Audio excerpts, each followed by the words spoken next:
안녕하세요. 저는 경기도에 살고 있는 30대 여성입니다. 전 그렇게 길지 않은 결혼 생활 끝에 며느리를 돈 나오는 ATM기 정도로 아는 시모와 친정의 호의를 개똥으로 한 남편에게 시원하게 한 방 먹이고 이혼을 해버렸는데요. 저의 기가 막히고 코가 막힌 사연 한번 들어봐 주실래요? 저와 남편의 시작은 지인의 소개였어요. 우연히 지인과 함께하는 식사 자리에 남편도 함께 합석하게 되었고 그 자리에서 자연스럽게 소개를 받게 되었어요. 처음부터 남편이 마음에 들었던 건 아니었어요. 하지만 만나면 만날수록 괜찮은 사람이란 생각이 들었고 자상하고 다정한 남편의 모습이 좋아지며 연애까지 하게 되었죠. 그렇게 연애 3년 차에 되던 해에 남편과 저는 결혼을 하게 되었어요. 제가 남편과 결혼을 결심하게 된 가장 큰 이유는 저에게 한없이 잘하는 남편의 모습이 있기도 했지만 혼자 계신 엄마에게도 아들처럼 싹싹하게 구는 남편의 모습에 결혼을 결심하게 되었죠. 남편이 엄마에게 싹싹하게 구는 만큼 저도 자연스레 시모에게 잘하게 되었고 저흰 결혼까지 순탄하게 하게 되었습니다. 그렇게 결혼식을 마치고 꿈만 같던 신혼여행에서 돌아온 날 저흰 시댁에 선물을 드리기 위해 시댁에 들렀고 그날 전 시모가 제가 알던 시모와는 조금 다르다는 것을 느끼게 되었어요. 결혼하기 전 잠깐 만나 대화를 나눌 때는 한없이 고상하고 다정한 사람이었는데 신혼여행에서 돌아와 고심해서 준비한 선물을 드리니 대놓고 표정이 일그러지는 것이 아니겠어요? 그러면서 하는 말은 저를 더 황당하게 만들었죠. 선물이 이게 다니?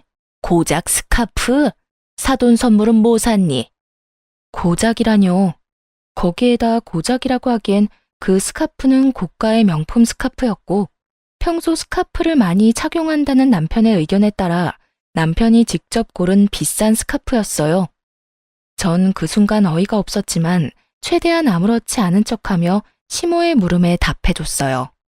저희 엄마는 작은 카드 지갑 샀어요. 그리고 어머님 선물은 이 사람이 어머님 스카프 좋아한다고 이 사람이 고른 거예요. 그래, 엄마. 그거 비싼 명품 스카프야. 엄마 명품 스카프 갖고 싶다고 했었잖아. 사돈은 지갑이고 나는 왜 스카프야? 선물 가지고 차별하니 지금? 차별은 무슨. 엄마, 스카프가 지갑보다 더 비싸. 왜? 지갑으로 바꿔줄까? 엄마가 명품 스카프 갖고 싶다고 해서 나름 신경을 쓴 건데 지갑이 더 좋으면 지갑으로 다시 사줄게. 아니야. 이왕 사왔으니 잘 쓰마. 시모는 지갑보다 스카프가 더 비싸다는 말에 많이 당황한 듯 손사래를 치며 스카프를 야무지게도 챙기더군요. 그런 시모의 모습이 쉽게 이해가 되진 않았지만 그럴 수도 있다고 생각하려 애썼어요. 새 출발하는 좋은 날 괜한 불화를 만들고 싶지 않은 마음이 컸기 때문이죠. 거기에다 그 후에 이어진 식사 자리에선 시모는 다시 제가 알던 모습으로 돌아와 있었고 저는 그 문제를 깊이 생각하지 않고 넘기게 되었죠. 그렇게 시작한 결혼 생활은 생각했던 것보다 꽤 만족스러웠어요. 남편은 다정했고 시모는 저희의 생활에 무관심에 가까웠기에 가정에 불화가 생길 일이 전혀 없는 정도였습니다. 하지만 명절이라든지 생신날이 되면 시모가 과하게 용돈을 요구한다는 느낌을 지울 수가 없었어요. 그래도 좋은 게 좋은 거라고 형편껏 다 맞춰드리려고 노력했는데 생일을 얼마 앞둔 어느 날 시모가 전화로 이런 말을 하더라고요. 예, 옆집 며느리는 생일 때 갖고 싶은 거 마음껏 사라고 아예 카드를 줬다고 하더라. 얼마나 자랑하는지. 내 생일 얼마 안 남은 거 알지? 뭐 부담 주려는 건 아닌데 그냥 그렇다고. 이 정도면 그냥 무조건 카드를 내놓으라는 말과 다름이 없었고 저는 머리가 지끈하고 아파져 오더군요. 시모는 이런 말을 꼭 저에게만 했고 그렇다고 해서 명절 때 제가 드린 용돈이 적지 않은데 이번엔 아예 카드를 대놓고 요구하니 곤란한 건 사실이었어요. 1년에 한 번뿐인 생일날 카드 정도야 줄 수 있다고 생각하시는 분들도 계실 텐데 제가 그때까지 경험한 시모는 카드를 줬다간 카드를 준 제 손목을 분질러버리고 싶을 정도로 생각 없이 쓸 것이 분명했기에 선뜻 손이 나가지 않더군요. 특히나 제 돈에 대해서는 경제관념이 아예 없는 사람처럼 군 적이 한두 번이 아니었기에 그 고민은 더욱 컸어요. 그래서 전 결국 남편과 상의하기로 했죠. 여보, 곧 어머님 생신인 거 알지? 왜? 갖고 싶은 거 있으시대?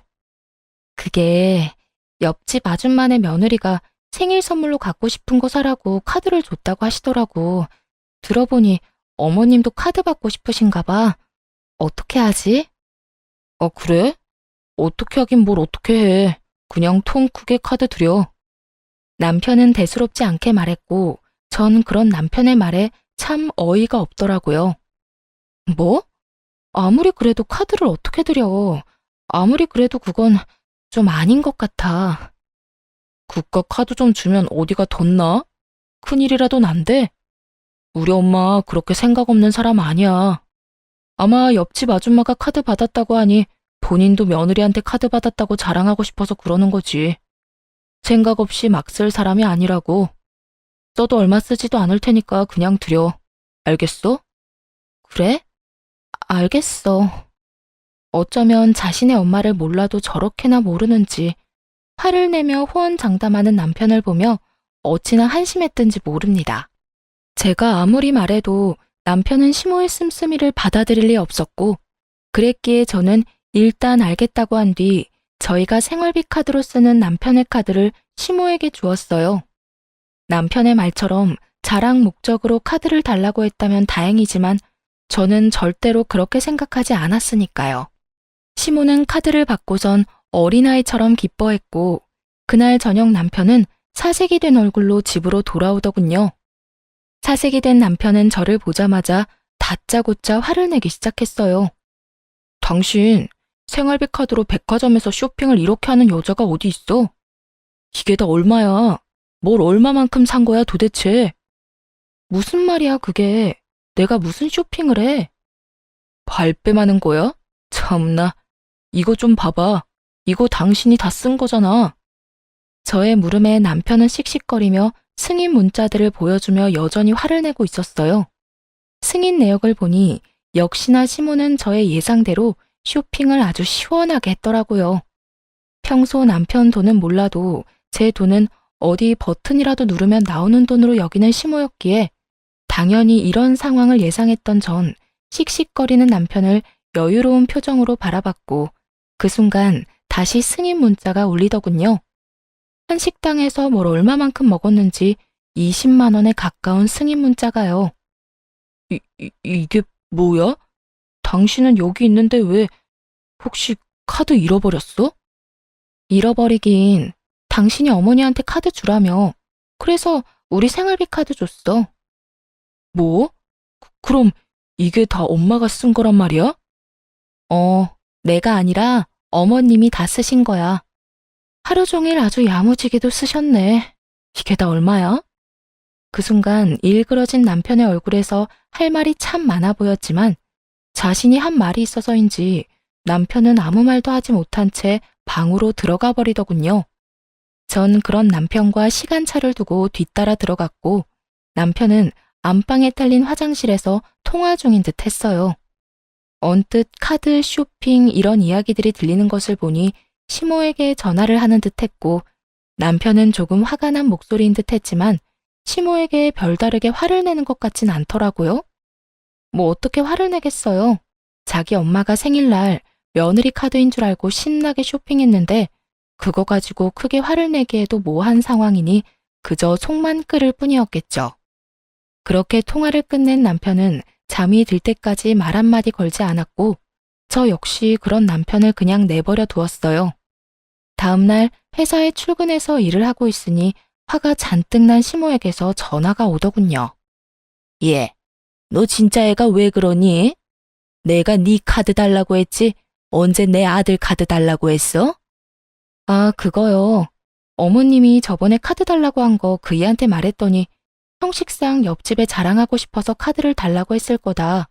절대로 생각 없이 막 쓰실 분이 아니다. 라고 하길래요. 그렇다면 아무 카드나 상관없다 싶어서 생활비 카드로 드린 건데 무슨 문제가 있나요? 아무것도 모르는 척 낭창하게 답하는 제 대답에 시모는 할 말을 잃은 듯 거친 숨소리만 들리더군요.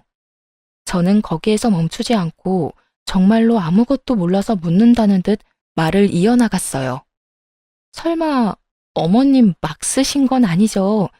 그이가 어머님은 그렇게 몰상식하게 자식들 카드로 사치 부리는 사람이 절대 아니라고 저한테 호언장담했거든요.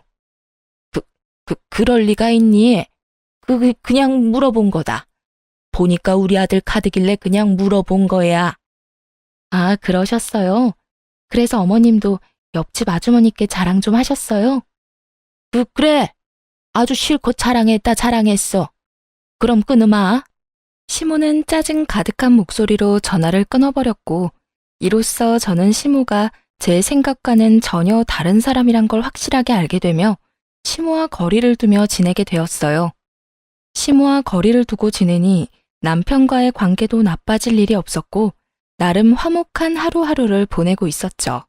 그러던 어느 날 전 하루 연차를 내고 친정에서 시간을 보내기로 했고 엄마와 밥도 먹고 오랜만에 휴식을 취하며 엄마가 휴대전화에 깔아달라고 했던 앱들을 깔고 있었어요.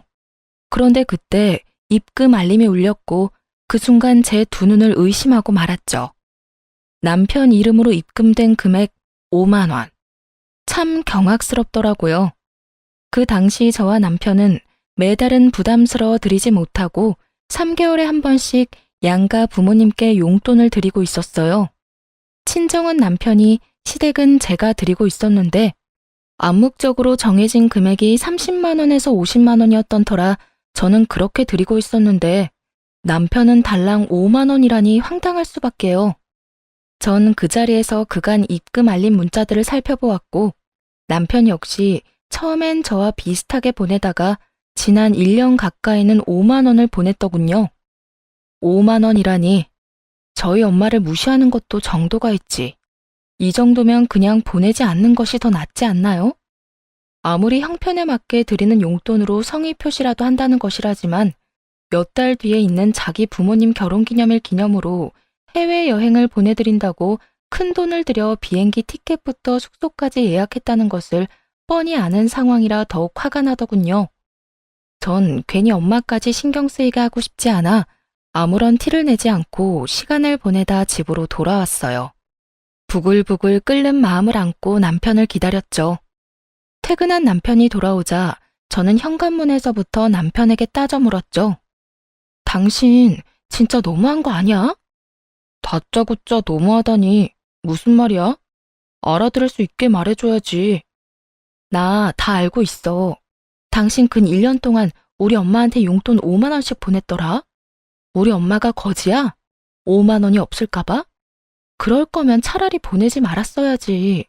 난 매번 당신 집에 적을 땐 30만 원, 많을 땐 50만 원씩 드리는 거 뻔히 알면서 뭐 5만 원? 지금 장난해? 우리 집이 그렇게나 만만하게 보였어? 애초에 양갓집에 3달에 한 번씩 용돈 주자는 사람도 당신이었잖아. 이러려고 용돈 주자고 했어? 아니, 그게 아니라 당신도 알잖아. 우리 엄마가 그때 생활비 카드로 쇼핑도 과하게 하기도 했고 이번에 부모님 결혼기념일에 여행 보내드린다고 돈도 많이 쓰기도 해서 여유가 없었어. 그걸 말이라고 해? 그럴 거면 아예 보내질 말든가 나한테 말하든가 했어야지. 애들 용돈 주는 것도 아니고 3달에 한 번, 그것도 당신이 그렇게 하자고 해서 드리는 용돈인데 그걸 딸랑 5만 원을 보내는 게 말이 된다고 생각해? 그리고 당신이 5만 원씩 보내기 시작한 게 1년이 다 돼가던데 그걸 변명이라고 하고 있는 거야?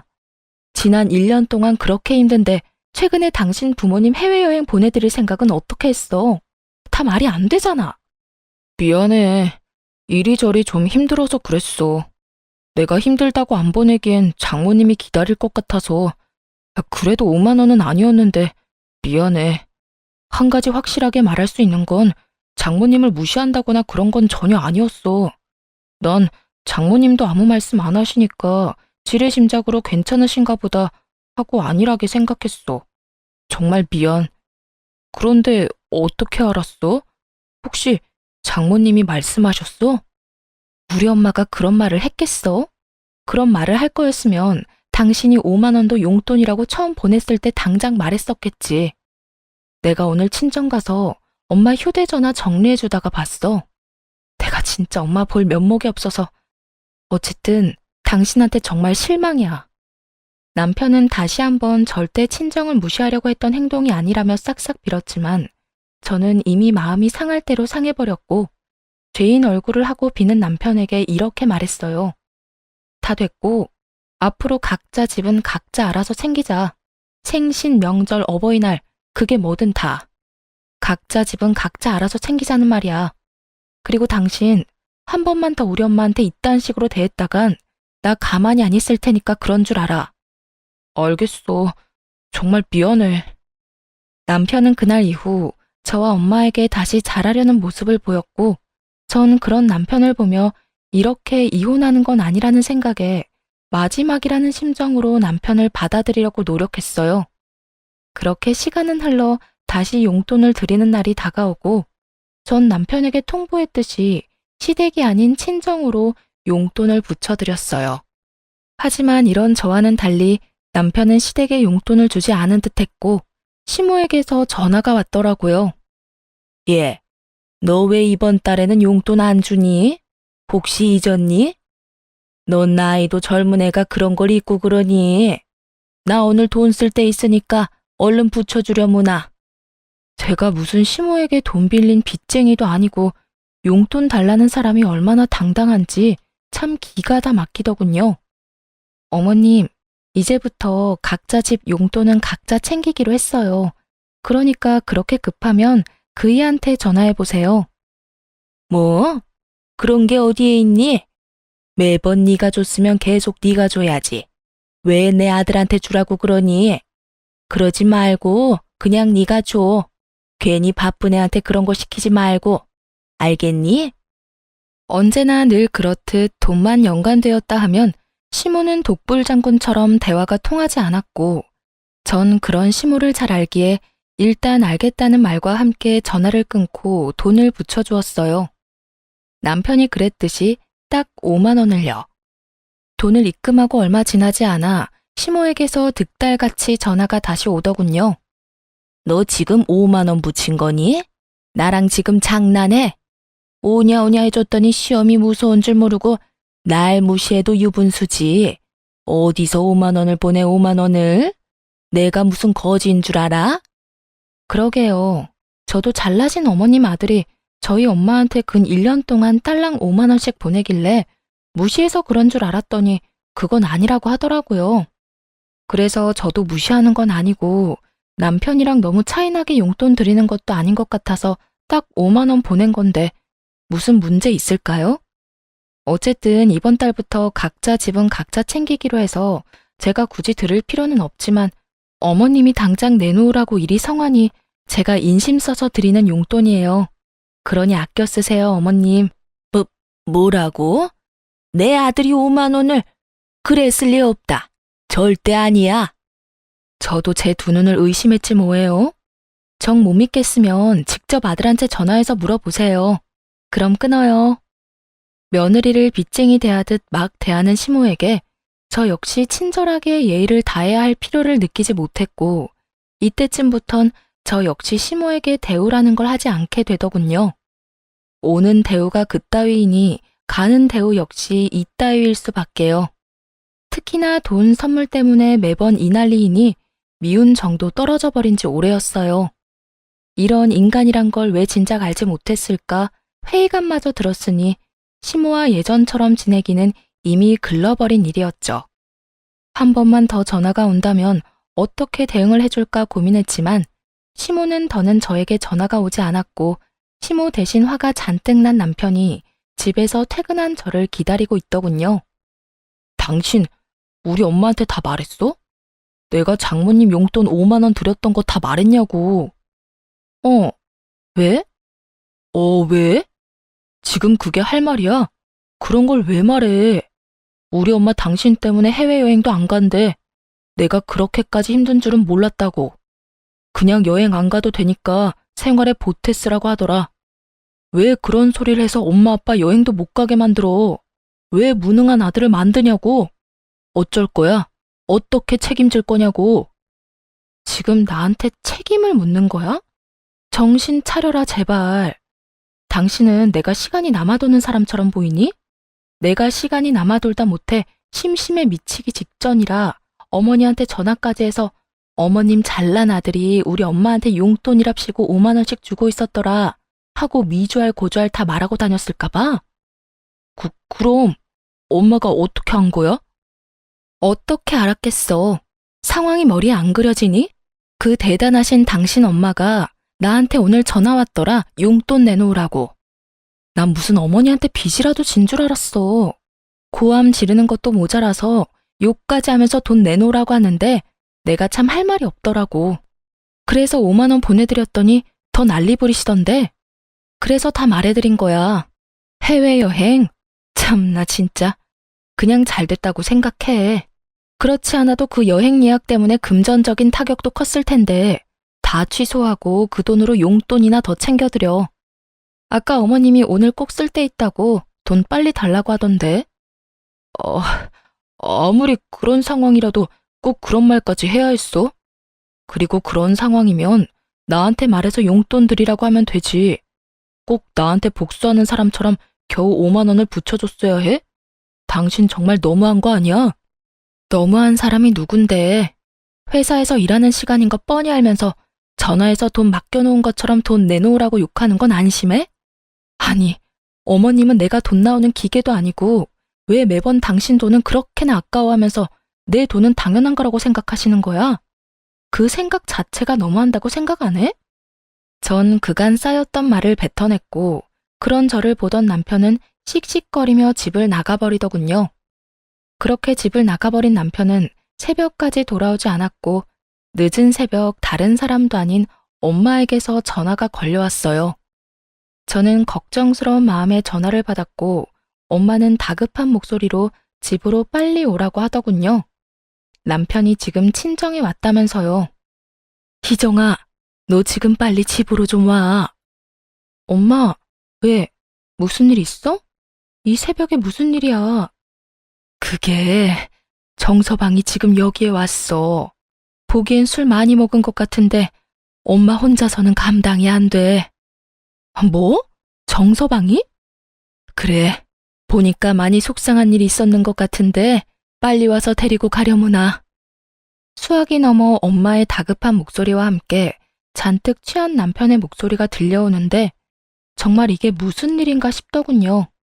전 서둘러 친정으로 갔고 현관문을 열고 마주한 장면은 정말 최악 중의 최악, 가관 중에 그런 가관도 없더군요. 온 거실에 남편이 풍기는 술 냄새로 가득했고 제 몸 하나 가누지 못하고 있는 남편은 엄마를 향해 제 욕을 서슴없이 하며 술주정을 부리고 있더군요. 장모님 잘난 그 딸이 글쎄 남편 무시하는 것도 모자라 시댁까지 무시하고 있다고요. 정서방, 자네 많이 취했네. 할 말 있거든 내일 하고 오늘은 그만 돌아가게. 네, 저 취했습니다. 술 좀 먹었어요. 제가 왜 이렇게 술 먹었는지 아세요? 글쎄, 오늘 우리 엄마한테 5만 원을 보냈다네요. 어쩌면 그럴 수가 있냐고요. 제가 5만 원 보냈다고 자기도 5만 원 보냈대요, 글쎄. 이게 말이나 되나요? 친정이랑 시댁이 같냐고요. 저 여자 아주 몹쓸 여자예요. 남편의 주정이 계속되는 사이 엄마는 머리를 부여잡으며 곤란해했고 전 할 수만 있다면 남편의 입을 찢어버리고 싶을 정도로 화가 끓어오르고 있었어요. 그야말로 남편이 개가 된 모습을 보는데 전 어떤 말도 섞고 싶지 않더라고요.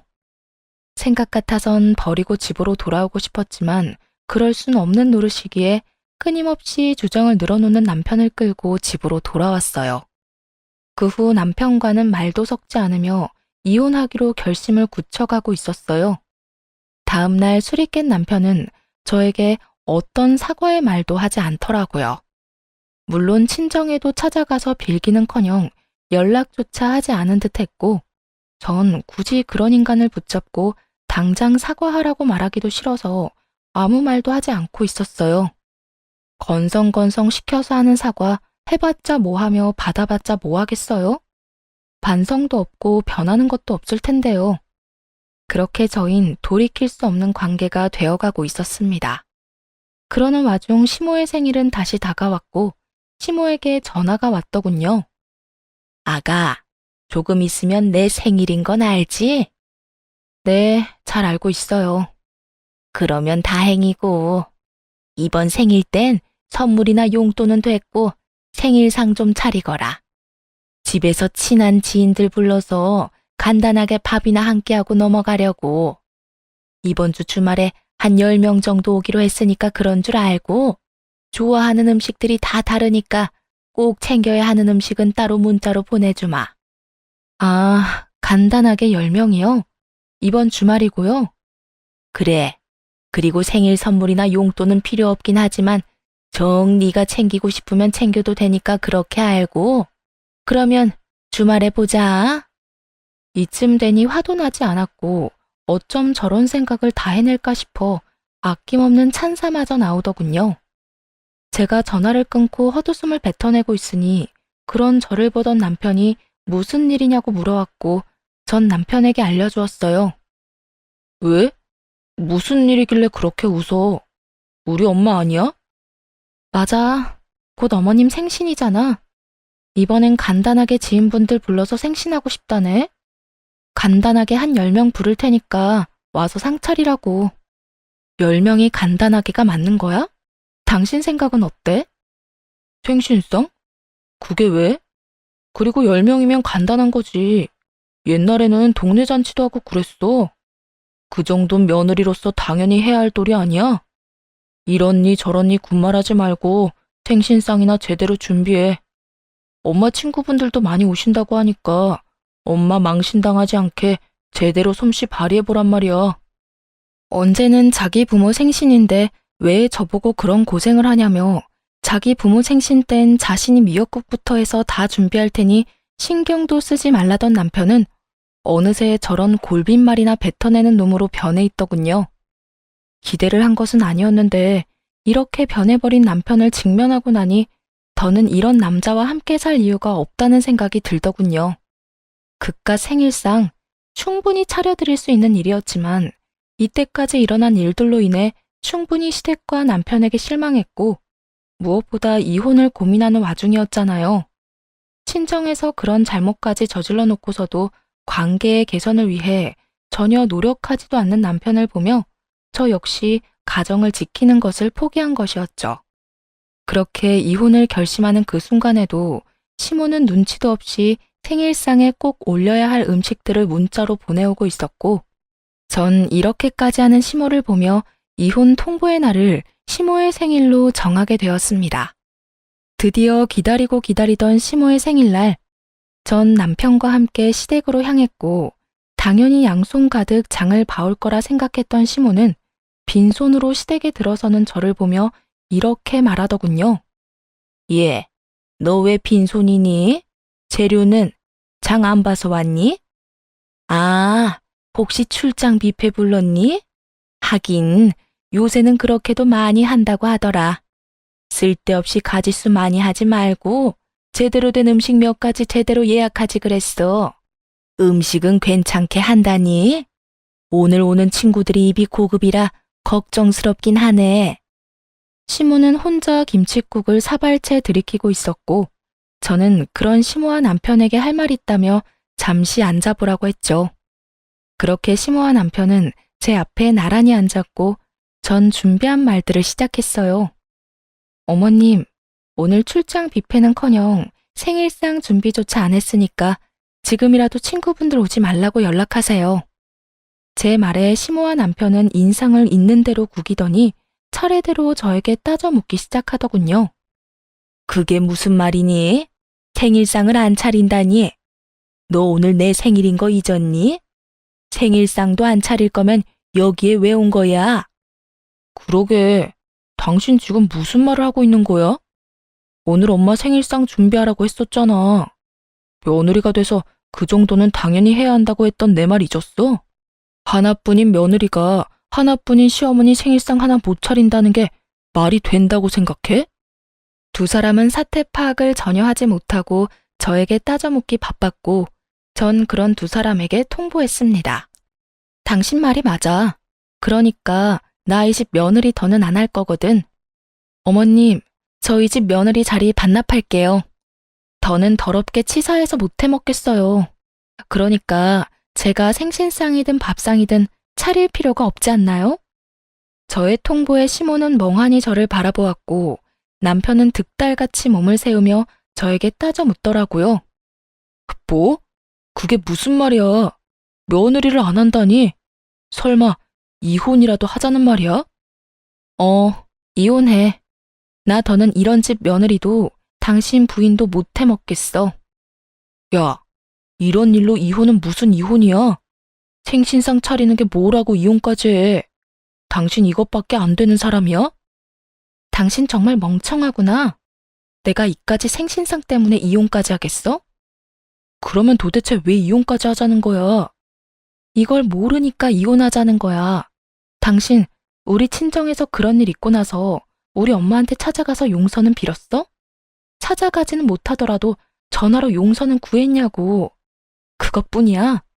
이때까지 당신이 나한테 한 모든 행동들 너무 실망스러웠지만 꾹꾹 참았는데 더는 안 되겠어. 사위로서 도리는 다하지도 않으면서 며느리로서 도리는 과하게 바라는 당신이랑 더는 살고 싶지 않아. 남편은 자기가 저지른 잘못은 아는지 말이 없었고 그런 남편을 대신해 시모가 저에게 따지고 묻기 시작하더군요. 용서? 내 아들이 왜 사돈한테 용서를 구해야 해? 내 아들이 뭘 그렇게 잘못할 일이 있다고? 용서는 네가 나한테 구해야지. 이게 무슨 버릇없는 짓거리야? 어디 시어미 앞에서 이혼을 운운해? 어머님 그 잘난 아들이 꼭두 새벽에 만취가 돼서 친정에 찾아갔어요. 그뿐이에요. 저희 엄마 들으라고 제 욕을 또 얼마나 했는지 몰라요. 고함은 얼마나 질러대는지 제가 참 친정엄마 별 면목이 없더라고요.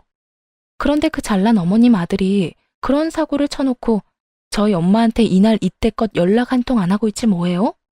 그러니 제가 눈이 돌겠어요, 안 돌겠어요? 그러니 제가 어머님 생신상이나 차리고 있고 싶겠어요? 언성을 높이는 시모와 그런 시모에게 뒤지지 않을 만큼 고함을 지르는 저. 그야말로 난리도 그런 난리가 없었습니다.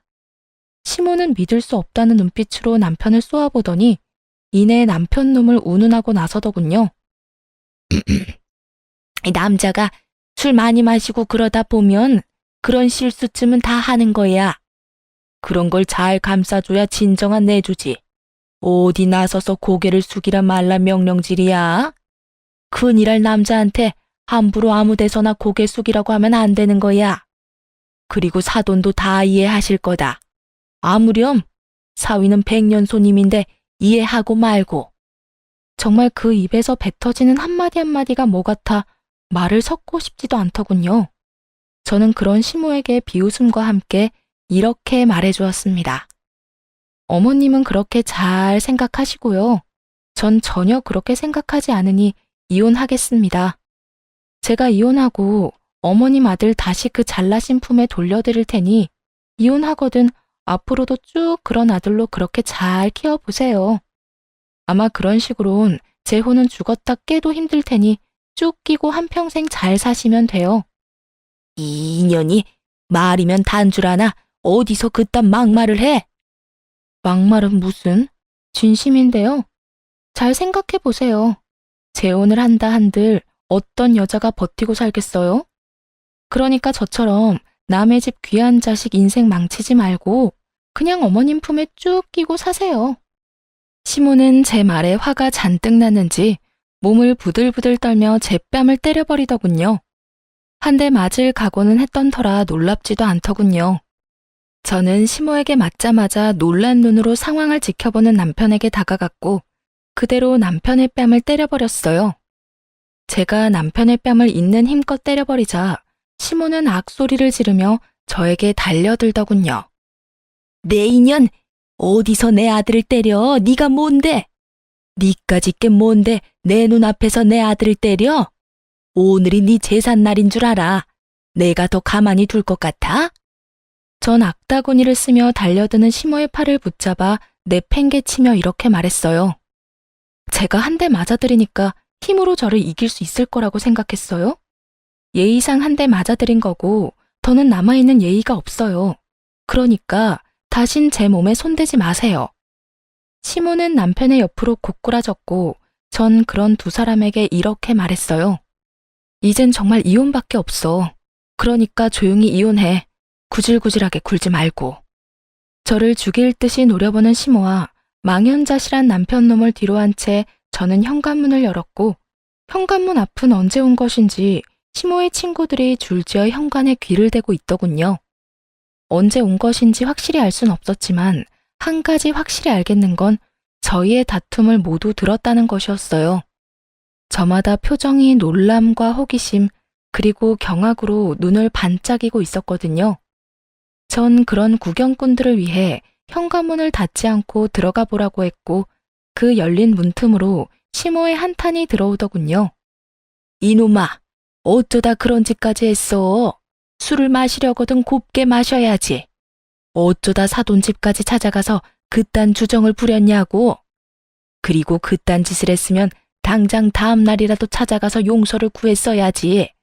뭘 잘했다고 고개 빳빳이 들고 그러고 있어? 네가 사돈 용돈으로 5만 원 줬다고 할 때도 내가 기가 막혔는데 뭐? 술주정? 이걸 어쩔 거야?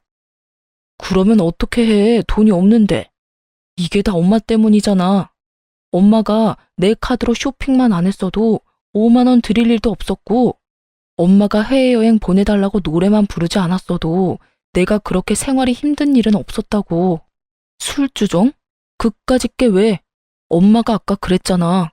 남자가 술 마시고 그러다 보면 그런 실수도 하는 거라고. 실수 좀 한 것뿐인데 굳이 내가 장모님한테 찾아가서 용서까지 빌어야 해? 내가 왜? 아니 이 녀석이 진짜 그래도 정신 못 차리고. 나 같아도 이혼하지 이혼해. 나 같아도 너 같은 인간이랑 못 살겠다. 그때까지도 정신을 못 차린 남편과 그런 남편을 질책하는 목소리가 밖으로 새어나오고 시모의 지인들은 저마다 남편을 욕하기 바쁘더군요. 저런 인간 말종도 또 없다고요. 전 그런 욕들을 뒤로 한 채 집으로 돌아왔고 그 이후 빠르게 이혼을 진행했어요. 남편은 저의 예상대로 이혼의 비협조적이었고 전 소송까지 진행하게 되었죠. 소송을 진행하는 동안 전 친정에서 지내고 있었고 남편은 마지막까지 발악하며 친정까지 찾아와 울고불고 하며 빌더군요. 여보, 정말 잘못했어. 내가 정말 미쳤었나 봐.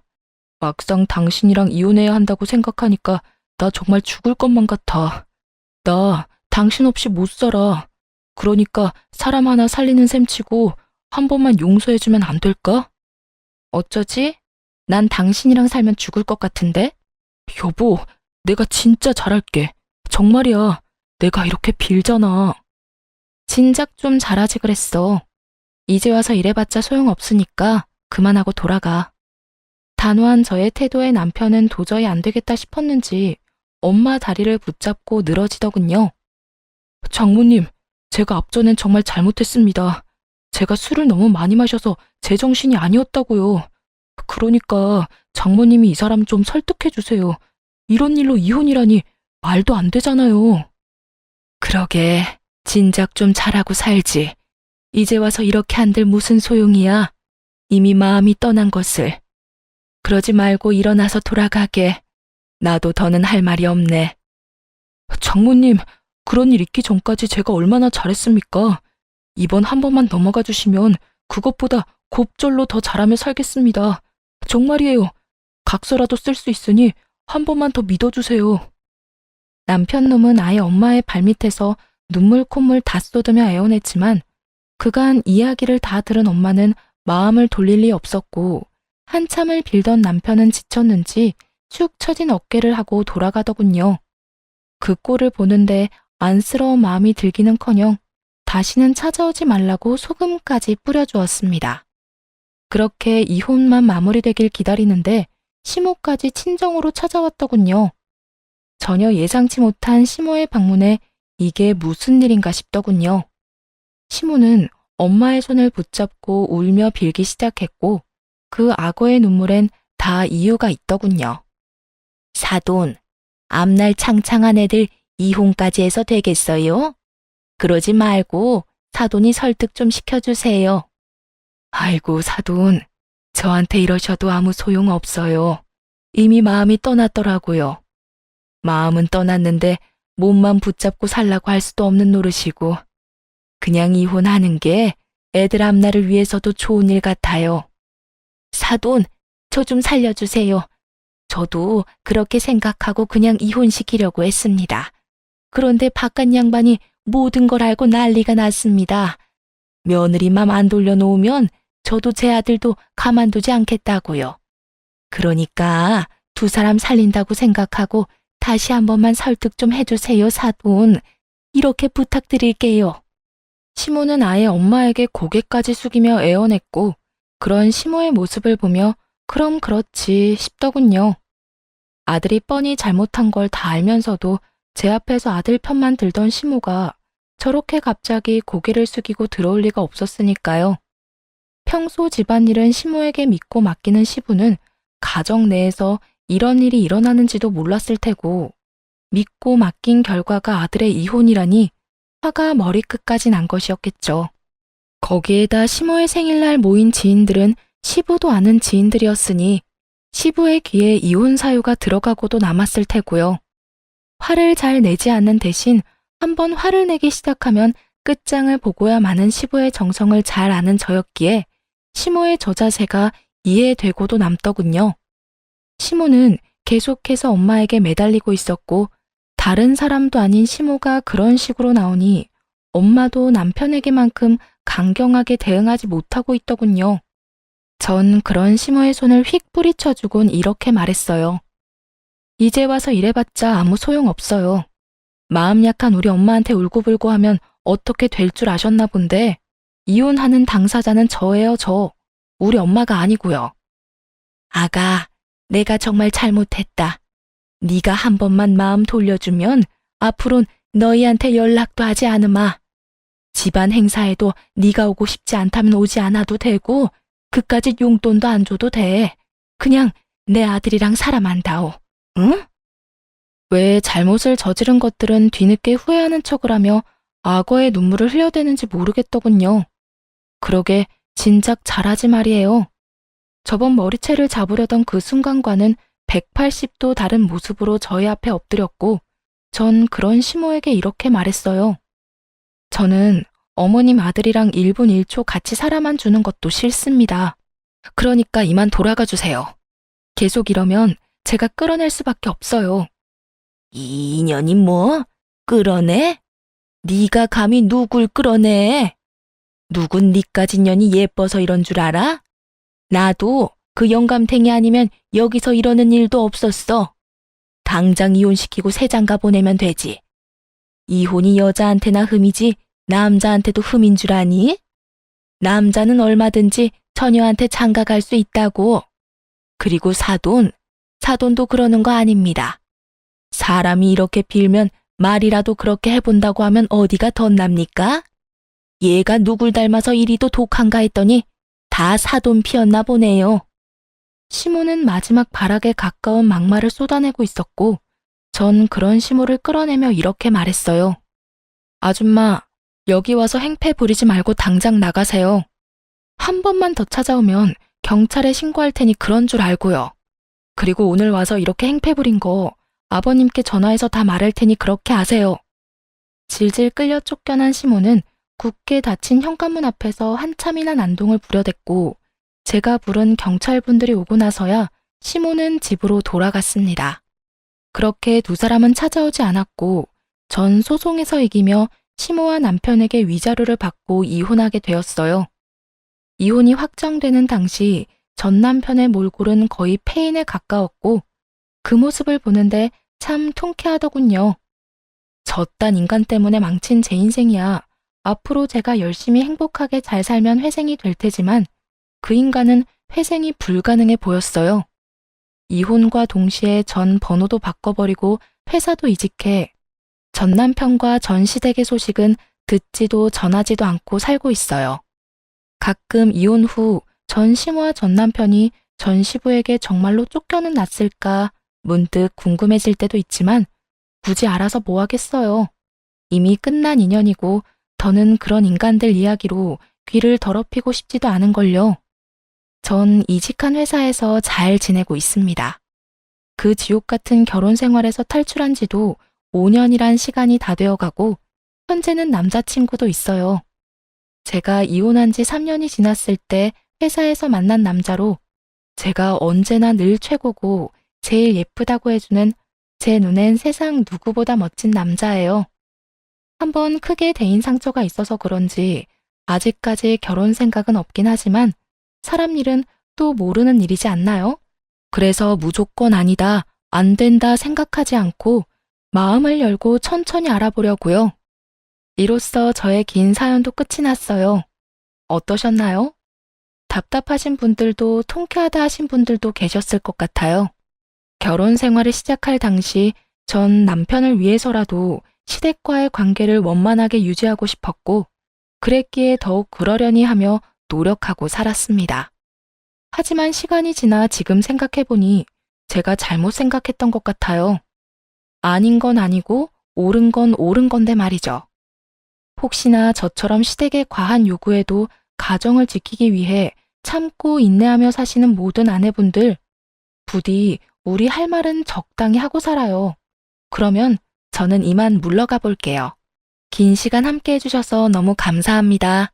다들 행복하세요.